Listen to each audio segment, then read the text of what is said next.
precious. People get it wrong all the time. No, indeed. Hi guys, welcome to episode 3 of The Strength Couch, and I am delighted to be joined by Sarah Davies. Sarah. Hi. Tell me a little bit about you. About me? Who you are. I'm Sarah. I'm 25. Still just. No, not that yet. And I am a weightlifter for Great Britain. I've been doing weightlifting for just over nearly 8 years now. Since meeting Jack for my sins. Got me into weightlifting, and here I am, 2 Commonwealth Games, 4 World Championships, 4 European Championships later. Wow. So, something that I asked Jack when we sat down for this chat last week was, who is the best weightlifter? Is it Jack Oliver or is it Sarah Davies? See, that's a tricky one, right? Because technically Jack's has been to the Olympics, but I've done more, in a way. So he's been to the Olympics, but then I've got European under-23 medals, came 6th at the Worlds, which is our best finish for anyone for 15 years. Wow. And I was the first person to win a European under-23s as well, male or female, which was quite cool. Which Jack hasn't done, but he has been to the Olympics, so probably Jack. Okay, so there's. As much as it pains me We'll to say that. probably talk about the Olympics in a little bit, and I think there's going to be more to say on that question in the next couple of years. But we'll see. So, how did you originally get into weightlifting then? I know you mentioned Jack just then. Yeah, so I met Jack in 2011. We've been going out like 6 months, and he was training. I'd gone down to watch him train. He was training with Zoe actually, who's one of our best ever female weightlifters. And they sort of said, why don't you give it a try? I snatched 30 kilos, clean and jerk 40 kilos, and was like, oh, I'm quite good at this, I might give it a try. And even to this day, Jack goes, I never thought you'd actually be any good. That must always be good to hear. I'm not sure whether that's a good thing or a bad thing, that like I've surpassed his expectation, but yeah. I mean, I didn't expect to be here like 9 years ago. I didn't even know what weightlifting was. Yeah. So never in a million years did I think I'd be where I am now. So you started snatching 30 kilos. What was the rate of progression like from there? Was it instantly apparent that you were good, or was it something that built over time? So for me, I always do things like wholeheartedly, like full force. I don't ever just do something a little bit. And so I've got a elite gymnastics background. So as a kid, I was training 27 hours a week doing gymnastics, and for me, that's sport. Like if I'm doing sport, I'm training at that level. That's all I've always done. So even though my numbers are obviously a lot lower, I was training, straight away. I was wanting to do 4 or 5 sessions a week, which Jack kind of had to dial that back a little bit, because obviously when you're learning, there's only so much in recovery and all that sort of stuff, and getting my body used to it. But at the time was when British weightlifting were based at Leeds Met, so there was the High Performance Centre. Everyone was training for London, so I was surrounded by all these amazing lifters with really good technique, all of our national team aiming for an Olympics. And although I wasn't allowed to train at the same time as them, I used to go in afterwards, and Jack used to coach me after his sessions. So I used to go and sit in the corner like a kid, like watching them all train and stuff. And I think that's definitely something that helped my career progress as quickly as it did, because I was surrounded by watching people with good technique, which I'm very fortunate of. And I remember Jack set me the challenge. He said I had to beat every woman on the national team, their numbers, regardless of body weight. So obviously, like, my first aim was to tick off Hannah, who was a 48 lifter at the time, and try and beat her numbers, and was a 63 lifter. So for me, obviously, that was pretty quick progression. And then I finally, 2 years ago, beat Zoe, so it took me 6 years to get that aim, but I finally did it. And it was a quick progression. So I started in September. I did first competition in the November, where I did a 45 kilo snatch, 65 kilo clean and jerk, which qualified me for the English Championships. It was a lot easier to qualify for a nationals back then. We had to do a 90 kilo total to qualify for the English, and I think now it's like a 130 total. at my body weight. So you can see how much weightlifting's improved in the country. So then I went to the English in the end of January, early February, and did 60 kilo snatch, 80 kilo clean and jerk, so like 15 kilos in each lift in that short amount of time. Just because, although I was a beginner, I was training like a elite almost, just because the amount of sessions. When normally people start, they do 2 sessions a week, 3 sessions a week, but I was kind of going full force. So I think I ruffled a few feathers with my progression. But yeah, I think having Jack there obviously made a massive difference, because he was at that level, and sometimes I even forget now like what he's achieved and that he is our best male weightlifter just because he's Jack. Yeah, exactly. And you see him every day. And I guess that's something like for me as well, like from a coaching perspective, I've got people now from Switzerland coming to me for programs, and I was like, Jack, why do people want to be coached by me? He was like, you've come sick from the world, like why wouldn't you want to be coached by you, sort of thing. So, and I guess I get that from Jack, but that was definitely the reason for that progression so quickly, just because I was surrounded by the right kind of people. Absolutely. And is there any, other than Jack, is there any particular weightlifters that you were always going after or always looking up to, or who were really influential in your progress? Yeah, I mean, Zoe Smith, as I said, is our best ever female lifter, and I've always been chasing her. Like, we're in the same weight category, and I always wanted to beat her. That's just me. Like, if I'm doing something, I want to be the best at it. And Emily as well, Emily Godley, she's now Musket actually, but I'd been training a couple of years, and we were suddenly doing the same sorts of numbers, and I think it was good for her as it was for me. Like, she was like, shit, Sarah's caught me up basically, and she'd been training for 5 years, I'd been training for 2, and we were doing the same numbers, and then, you know, she looked at her training and progressed, and we've constantly, the 3 of us have just battled like for the last 3-4 years, but it's been good for all of us. Yeah, do you think that battle has been paramount in your success? Yeah, for all of us, 100%. Like, and it's hard because we get along really well and we're good friends, and when we used to have training camps, we'd all be together in Loughborough and that sort of stuff, but then it comes to the platform and then it's, you know, down to business and everyone's out for himself, so it's quite difficult. Yeah, so how does the psychology change when you're coming up against someone that is a close friend from your perspective? So let's say you're back, you're in the back before you go out to lift, and you're going to be surrounded by that team. What's it like? Yeah, I think we kind of, between us, we got it down to like quite professional. So at the start of the competition, you go out for presentation and they all say your name and you give them a wave. So before that moment, when you line up for presentation, we'd like have a little group hug and be like, good luck, let's leave it out there. And then afterwards, it's the same thing. It's a hug and it's a well done, and it's, you know, congratulate each other. And in between, we try and just keep ourselves as separate as possible, and keep our coaching team separate. And it is tricky, and it did take us a long time to deal with that, and especially when you're going away to internationals and you're competing against each other internationally and your roommates, like, it's so hard, it's so hard. And I think I'm lucky, coming from a gymnastics background, that you have teammates. Are we still going? Yeah, still going. Just checking it's all good. You know, in gymnastics, it is an individual sport, but you are still teammates and you're training together. So I think where I've grown up with that, it then makes a bit of a difference because I've got used to it. And Emily came from an athletics background, which is the same sort of thing. Yeah. So yeah, it took a lot of getting used to. And I still wouldn't say it's perfect, and I don't think it ever will be, because at the end of the day, you're competitors. Absolutely. So yeah, there's pros and cons to it. Push each other in training, and then, you know, happy tears, sad tears, whatever it is on competition day, you just go through it together. So. Absolutely. Something that I've noticed even at national competitions is certain lifters will try and play mind games, whether it's people on your team, whether it's people not on your team. Do you find that it's been the same with your career, or is that something that you're able to just zone out from? Maybe you even play some mind games yourself?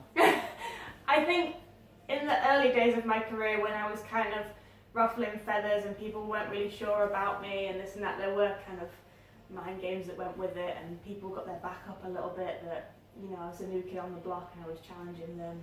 But once you actually get that time to get to know each other, then when it came to, say, a British Championships, it was just get on with it.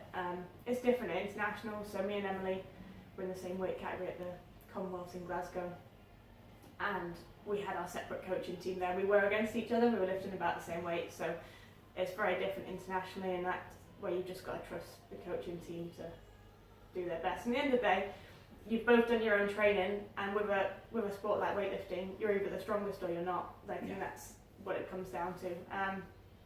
I mean, when it comes to mind games internationally against other people that aren't teammates, then I will have a little bit of kind of mind games and such. So the European Under 23s is a prime example. So you get a start list and it has everyone's entry total on it. And I had the highest entry total, which was surreal for me. And obviously when I got there, all of the there was a Polish, there's Romanians, they're like, who the hell is this British girl at the top of the start list? Like, where has she come from? We don't know anything about her. And I was on my platform and the Polish were next to me. And the coach kept just standing on my platform being in the way. And I was like, I think you're trying to get at me here, but you're just in my way. And if I miss this weight, it's landing on your head. So, but yeah, then, we've got a really good coaching team. And Dave saw it as well, scary. So I was like, Dave, this guy gets going on my platform. And he just went, over he went in his thick, Midlands accent. I told him to move, basically. So how long have you been involved with Dave? So Dave has kind of been a part of my career since the start. He's one of the national coaches, but because Jack's always been competing in lifting, he's never really coached me on competition day because he's either the group before or the group after me. So although they're based down in Derby, Dave's always coached me at competition, which is quite good because then it meant when I went to my first international, he already knew about me and understood me. And he's one of these people that just loves the sport and will help out people wherever. Like, if you turn up to a competition, you've not got a coach, Dave will coach you, even if you don't know him. If he sees someone on their own in the warm room, he'll go over and ask for help. So how long was it from starting lifting until your first international, and what was that one? So I started in September 2011, and then my first international was a small international actually called the Tri-Nations, which was England, Norway and Sweden. And it's a team, so you have a youth, a junior, a senior and a female, and it comes to team points. So that was over in Norway, and that's my first international, which was quite a small one, but it was quite cool to have that little stepping stone. And then my first big one was the Europeans 2014, and then I found myself at a Commonwealth Games. So that first Commonwealth Games, how difficult was it to get to that? In a sense, it was easy because the qualification totals were a lot lower, and we didn't have the strength and depth, especially in women's weightlifting, to have anyone challenging.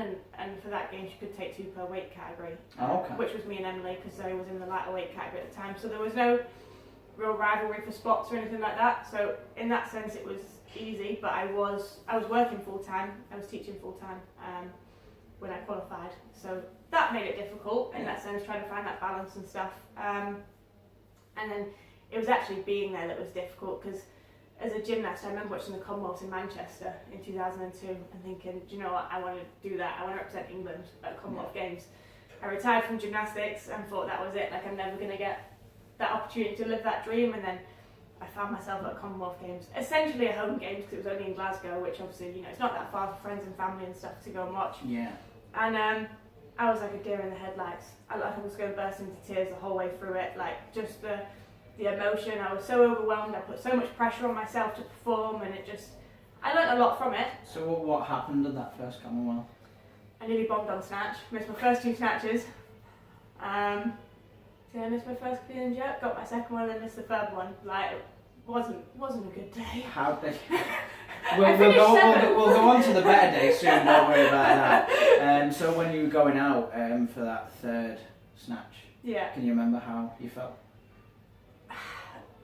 I'm a pressure lifter at the best of times, and I remember just sort of thinking to myself, don't be an idiot, don't waste this, there's so many people here, and it was just pure grit and just shut everything out, just grip and rip. Didn't think about anything technical, just get on with it. You've done so many lifts in the gym that you know what to do. Competition day isn't the day to be thinking about technical stuff. No, definitely not. And I think where I was so overwhelmed with all the people in the crowd and all the noise and everything like that, it was I started trying to focus on technique to take my mind off it.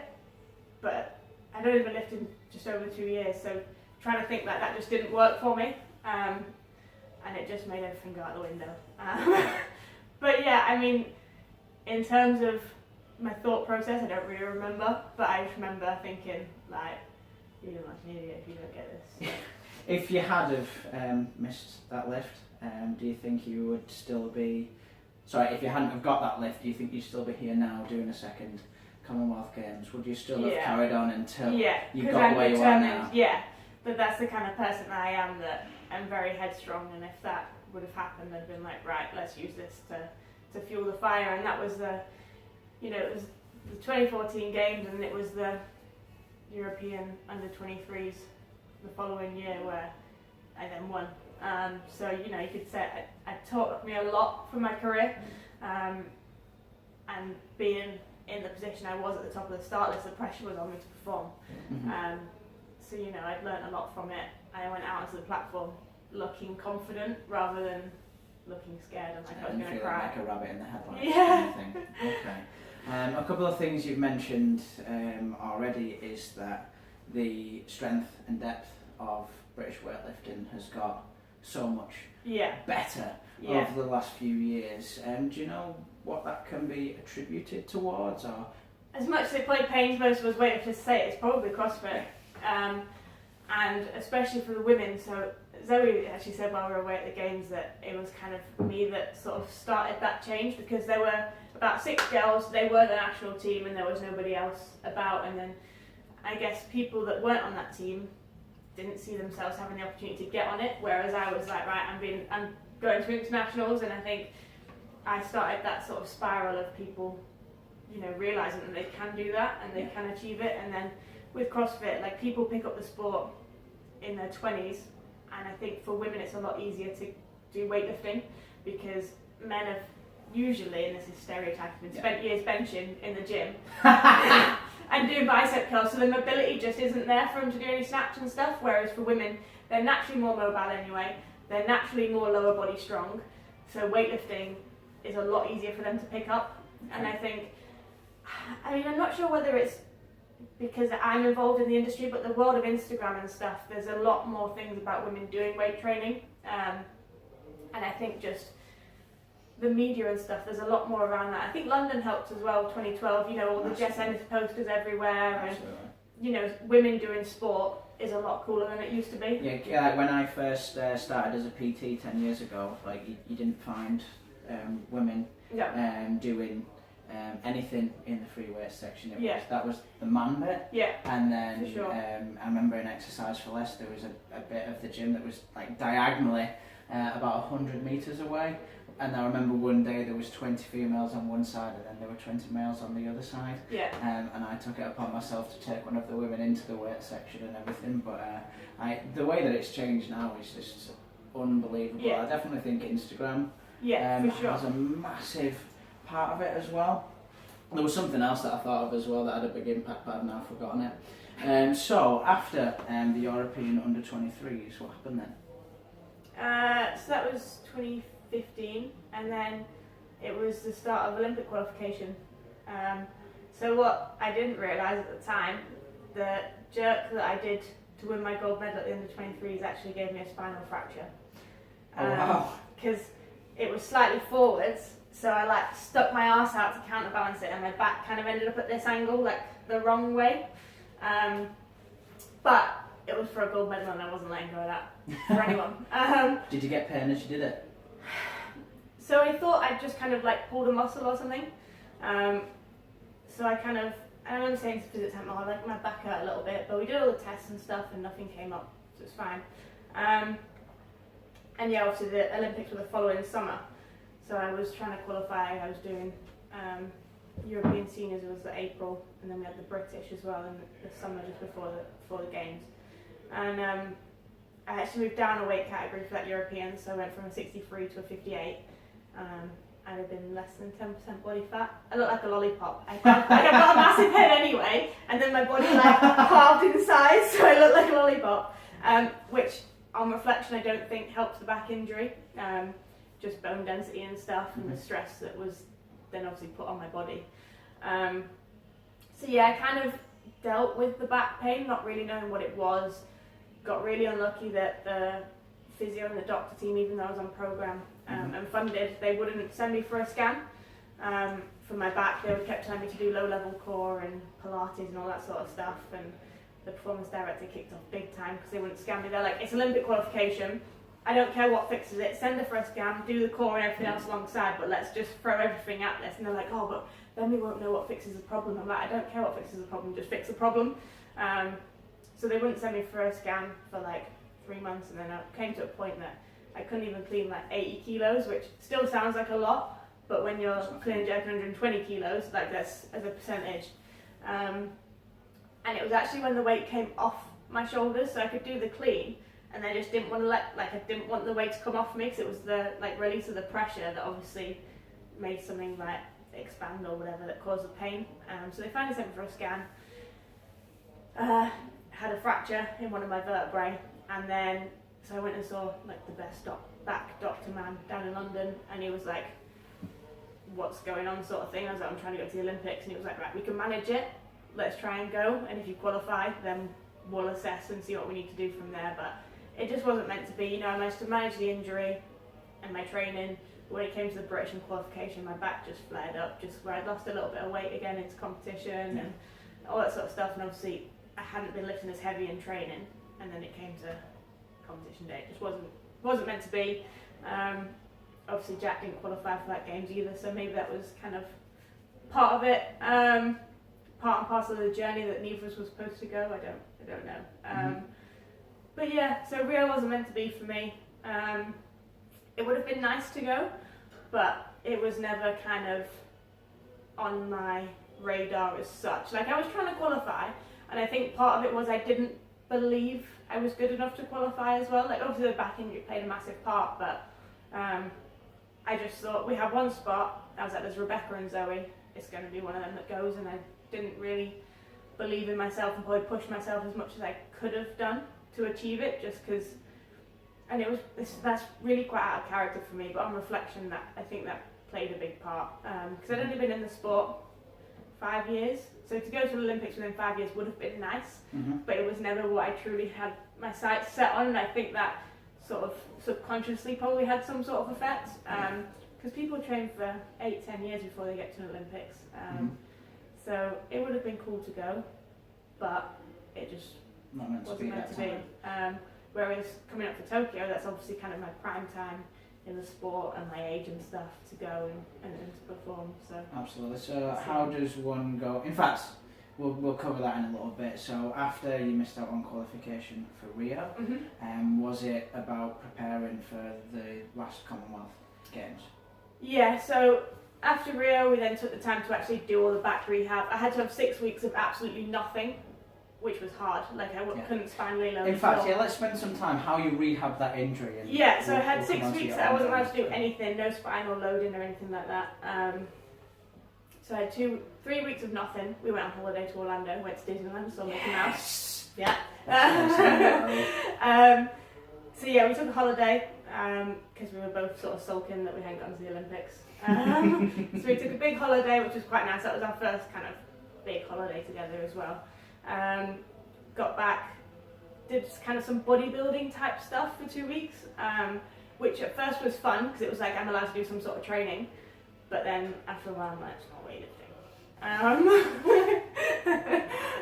So yeah, I did 2 weeks of just general sort of training, and the whole time doing all like my core work, my back work.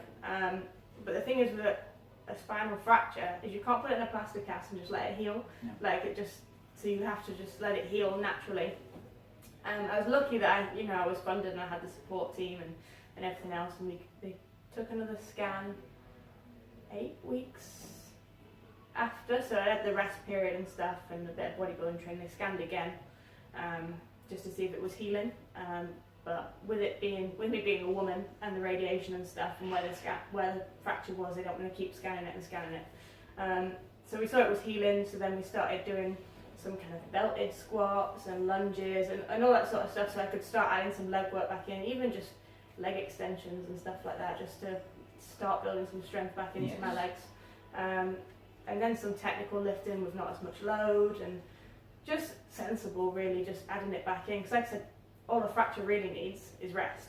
It's not like a pulled muscle or a disc ball, just anything like that. It's just letting it do its thing, and then just building back in slowly. And it's something that I've been conscious of since, because with my gymnastics background I was hypermobile when I started lifting, and we had to spend loads and loads of time trying to stiffen up my back, because otherwise when I set myself in my start position, you know, my shoulders and my arms were nearly touching.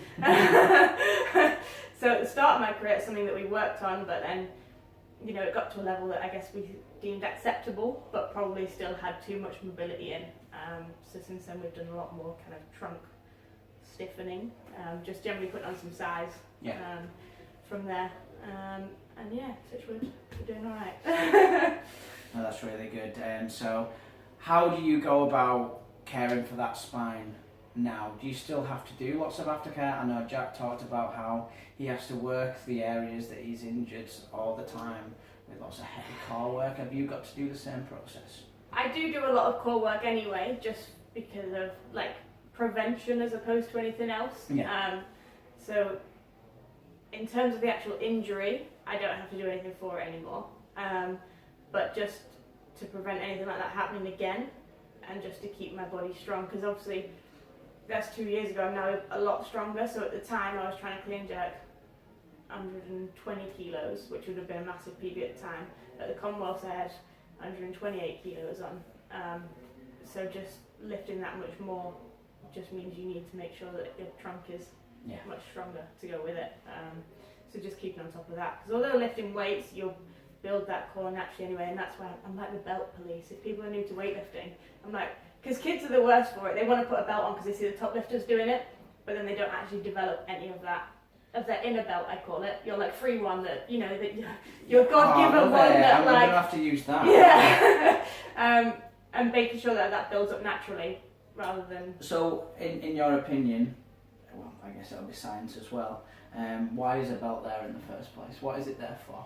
So, for 2 reasons. If you've got a back injury, it helps kind of protect that. But the real reason is that kind of added extra, like, it's an extra belt on top of the one you've already got. So if the one you've got isn't as strong, then don't just put another one on top, spend some time actually getting that strong. Like, if you can't do basic ab exercises, then that's what you need to address first before spending 40, 50 quid on a belt. Like, save your money, actually just train and build on it. And I mean, for me, I wasn't allowed a belt until I could squat 100 kilos. And even then, Jack only let me have it for heavy squats. Okay. I wasn't allowed it for my lifting. And I think that comes from him having back injuries. Like, he was really quite strict with it. And I'm like that now as a coach, because I see people doing squats with like big like powerlifting belts and stuff on, and I'm like, you're squatting 50, 60 kilos, like, you don't need it. Your body can withstand that, and if you're using the belt, then you're not building that up. So yeah, for me it's like an added extra, and unless you're kind of lifting more than body weight, you definitely don't need it. And then once you're at a level that, you know, it's needed as an extra, as a prevention as opposed to a cure, to stop any extra injuries on top. So it's there almost to enhance an already strengthened core. Yeah, for sure. And without that already strengthened core, you can't get the most out of a belt anyway. No, exactly. Like, if you can't do things right, then the belt's just disguising problems. Yes, that are going to come back and bite you later down the line. Yeah. Okay, so in the prep then for the Commonwealth Games, it was this year, wasn't it? It was 2018. Was the preparation for that one as smooth as 2014? The preparation was, the prep was smooth. I mean, the qualification was the most stressful thing I've ever been through. So they changed the qualification procedure, that it was done on a ranking basis. I know Jack talked a little bit about this in his, but it was on a ranking system, and it was now only one person per weight category, whereas for international normally you can take 2. Zoe had moved up to the 63s. Emily had then moved up to 69, so it kind of put her out of the way, but it meant me and Zoe were head to head at 63. The prep went well in terms of qualification. I jumped through every single hoop that they could have asked me to jump through. Not everybody did. And then they added an extra competition for those that have been injured in the period of qualification, which worked in Jack's favour and Zoe's favour, but it worked against me, because then they added in this competition basically so they could select Zoe. That was it. and it wasn't. I had a nightmare. I bombed on clean and jerk. I mean, I was trying to do like 5 kilos more than I'd ever done before.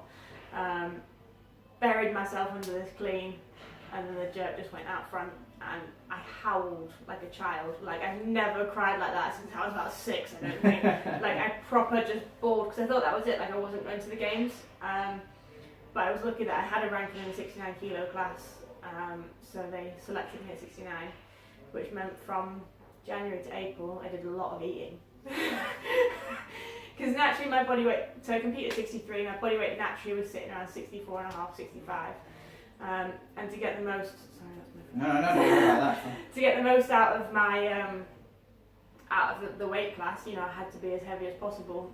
Weight lift weight, really, at the end of the day, and it gives me the best chance to put on as much muscle and all that sort of stuff and recovery. So I got fat. Nice. I ate a lot of potato. I was eating like 800 grams of potato a day. Wow.